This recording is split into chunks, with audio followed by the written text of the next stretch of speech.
Welcome back. Joined now by Gabriella Holt, President and CEO of the Citizens for California Reform. Gabriella, welcome back to our show. Well, thank you, Art. It's always nice to be here. Gabriella was here recently when she was running for state assembly, and Gabriella is a political activist, also former member of the Palos Verdes School Board. But now you're heading this organization, the Citizens for California Reform, which is premised on, I think, a true fact, and we've talked about this at some length, that the California legislature is dysfunctional. It ain't working, it's broken.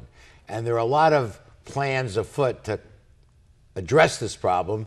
You started this organization, Citizen Legislature Act. You want to get this on the ballot. Tell us what your thinking is about a citizen legislature. Well, just piggybacking on what you said, Art, about the California legislature being broken. I mean, the voters pretty much, ratified that when they voted no on those initiatives in May, and really and essentially sent the legislators a message: go do your job. And prior to 1966, California had a part-time legislature. And so now they are unlimited full-time, and we're looking to return them to part-time status. So we introduced an initiative to the Attorney General's office May 20th, the day after the voters really sent a clear message. Sure. To begin, giving us an opinion. So you want to get 1 million signatures on this, so we'll get on the November 2010 ballot. That's the intent. That would make our legislature in California a part-time legislature. Correct. 30 days in January, 60 days in the Correct. spring, and then they go home. Absolutely. They're there part-time and they're focused.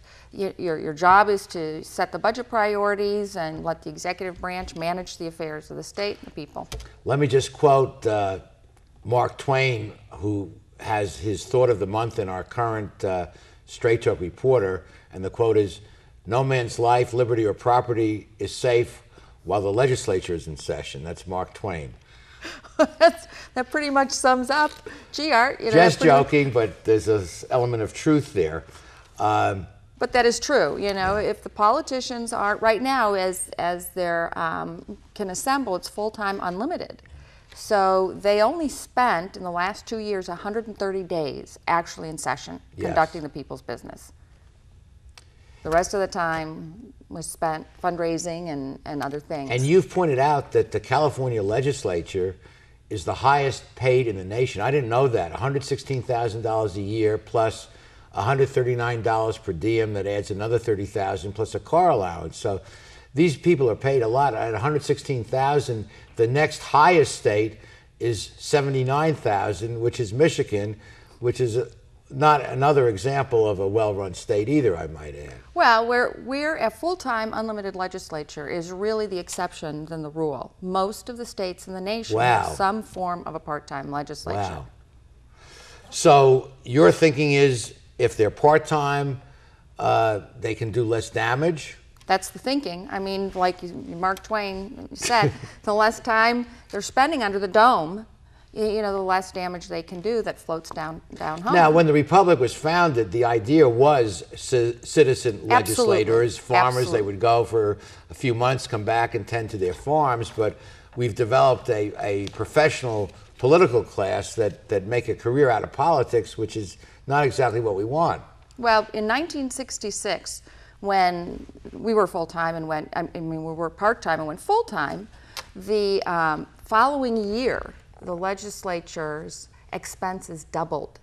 Doubled. It went from, almost tripled, from 14 million to 40-some million.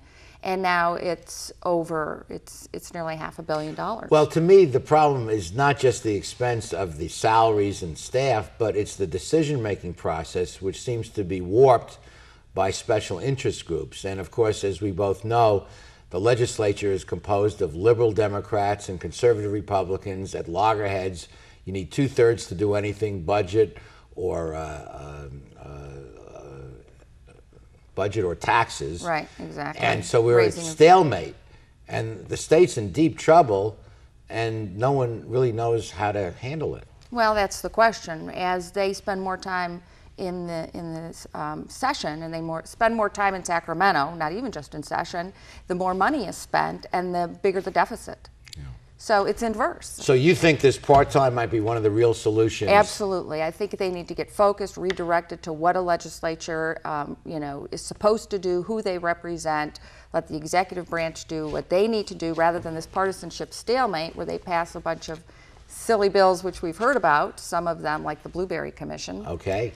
Well, here's the brochure that this young lady has put together, and if you want to get on her bandwagon and help reform the legislature, contact the telephone number and website of the organization, which we're going to put up right now. Gabriella, thank you so much for, again, joining us, and good luck in your efforts to help rationalize our state. Well, thank you very much, Art, and congratulations to your 15th anniversary. Thank you so much, and stay with us. We'll be back. You won't want to miss the next segment. Chef Art is coming. Chef Art, I don't know how to cook, but the chef does. Okay, we'll be back after these messages.